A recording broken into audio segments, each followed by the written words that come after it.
Hi everyone, thanks for tuning in. James here with you. What's spinning?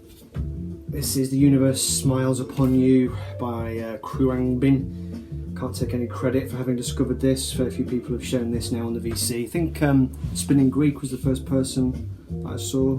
This is very interesting. A three-piece band from Texas who play a variety of 1960s Thai funk. That's Thai as in Thai, and the name literally translates to engine fly in Thai.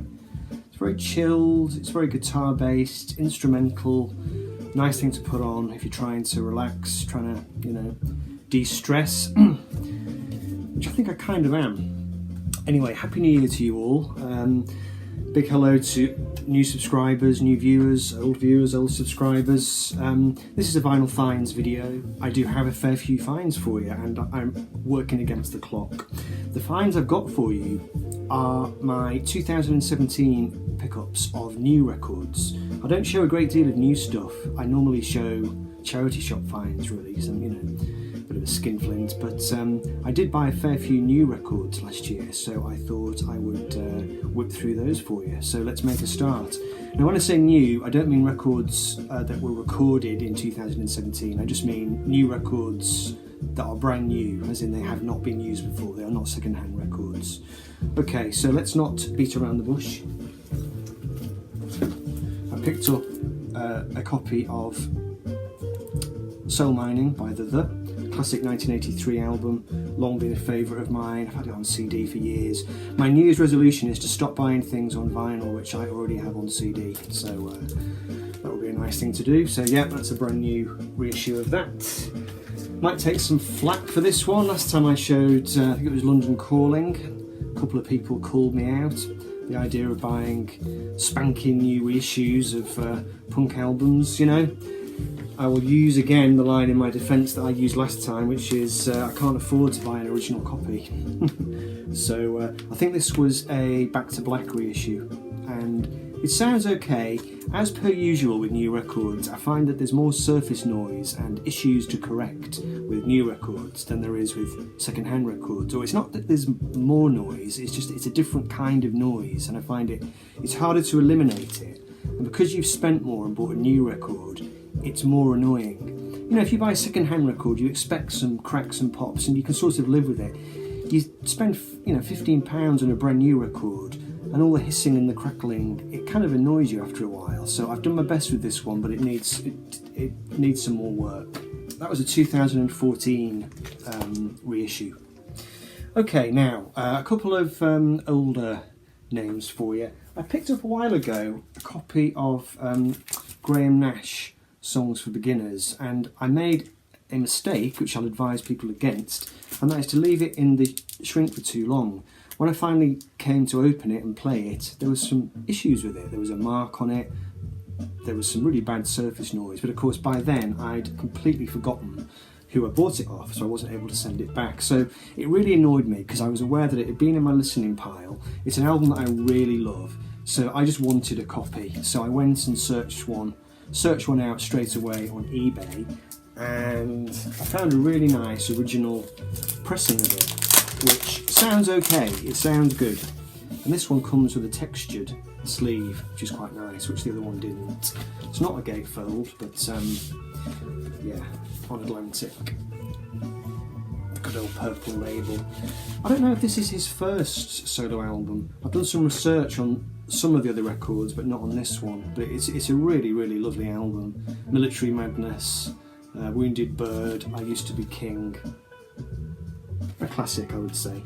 The reissue of this album, which I've long had on CD as the Tufa set, which is available. The Graham Parsons album, the GP album.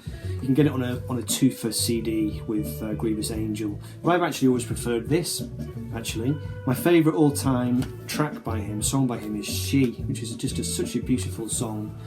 And I've had no issues with this one, this sounds really nice. So next step, Grievous Angel.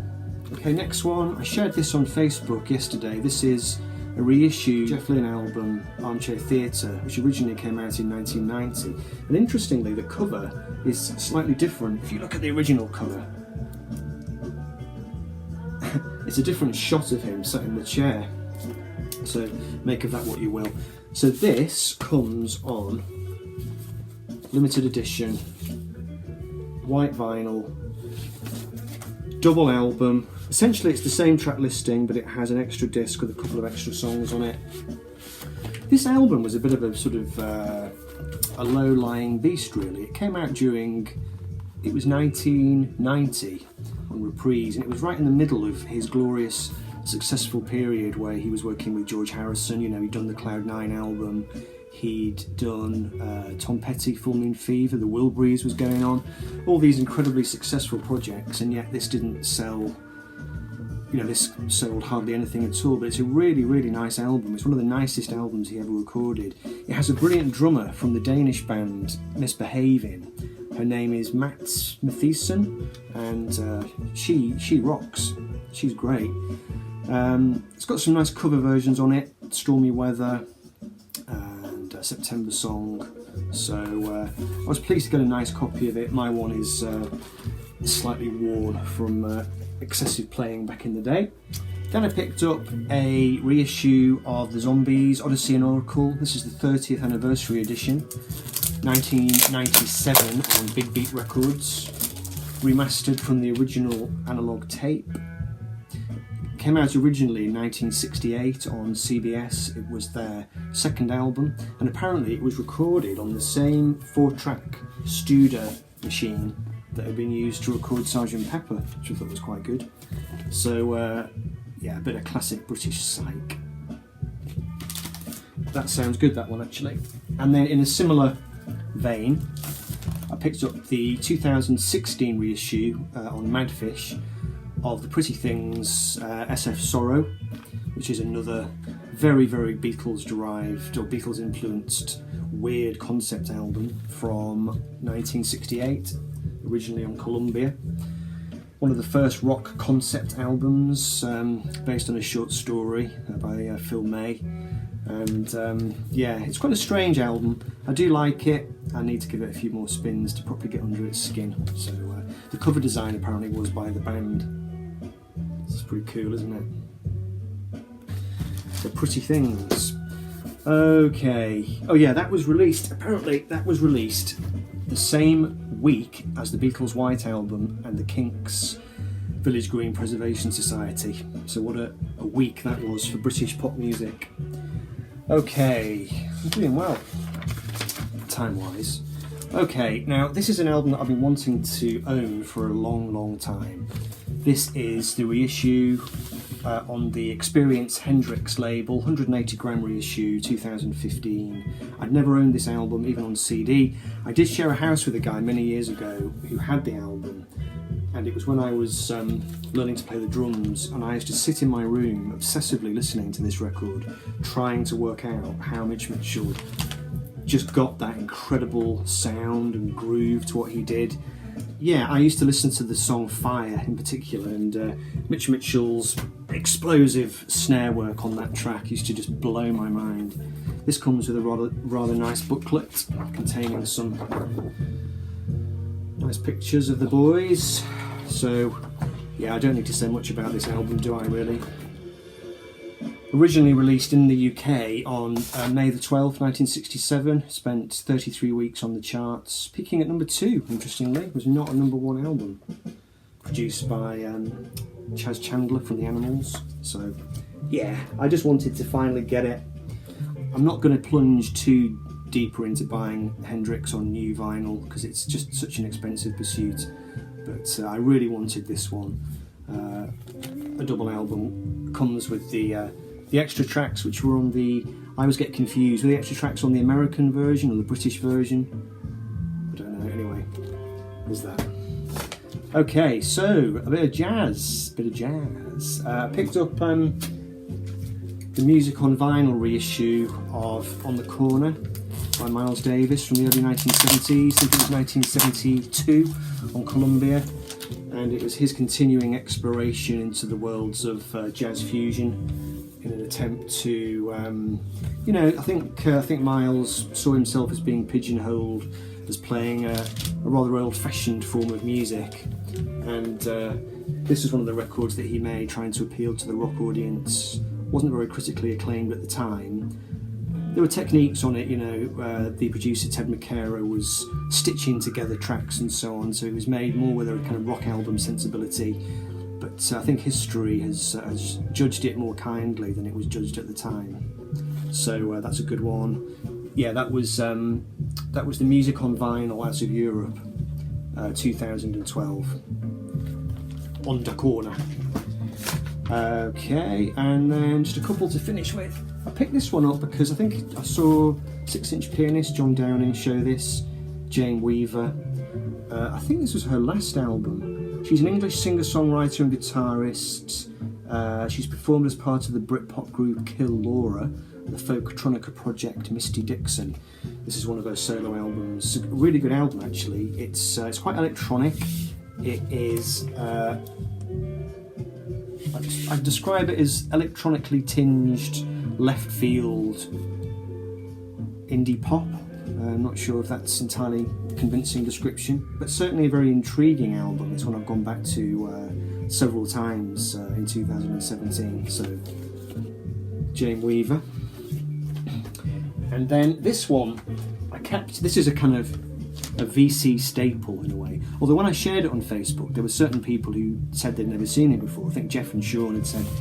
So perhaps I'm watching different channels occasionally to them. But this is Magma MDK, which stands for Mechanic Destructive Combatto. It's the third studio album by the French progressive rock band Magma, originally released in December 1973. And it's their most famous and acclaimed record. The guy from this band, apparently he invented his own language. It sounds more German than French. It's a staggeringly amazing piece of work. Side 1 is better than side 2, but I mean, attempts to describe it might be futile, but it sort of reminds me of a lot of the scary operatic classical music that my dad used to listen to when I was a kid. And you know, there's lots of chanty vocals, there's lots of brass. It's very, very in the tradition of kind of dark King Crimson-esque, you know, dark prog, and it's quite compulsive, a little bit satanic. The two main things that come out of it really are the vocals and the brass. You know, female chanted vocals and a fair few quite kind of screamy, disturbing moments. It's one to listen to in the dark on headphones, and I think it was Vinyl Richie who I saw show it originally, and I've seen various other people. I think Rob Boston may have shown it as well, so I thought I would grab that, and yeah, I'm pleased I did. So there we go, I have whizzed and I have whooped through those records, so I didn't want this to be too long. So yeah, welcome to 2018. Been enjoying keeping up with the VC. There's lots going on at the moment out there. I'm sure you don't need me to tell you that. What's happening? Steve Whitty, my good friend from the West Midlands, he's doing his 130 subs competition, which I'm going to do an entry for, Steve. So check that out. Link will be up there. Some new channels coming along. Jolly Roger, check him out if you haven't already. Chris, Vinyl Transmission, is doing he's spitting out some really intriguing, fantastic thread ideas, which I'm going to be jumping on. Cloudy Milder's got a nice entertaining thread going on at the moment, which is all about family ties, records that have ties in the family, so check that out as well. And yeah, everybody's doing sterling work, so hooray for us.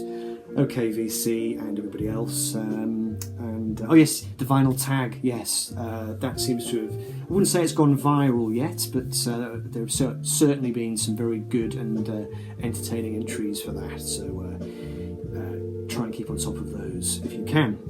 Right, it's Friday afternoon. I'm 10 minutes away from picking up my son from school, and I have a big pile of records now ready to be put back in their sleeves, after which I'm going to pour myself a beer and try and relax, and I would suggest you do the same. So take care everybody, and we'll see you very soon, and live long and prosper.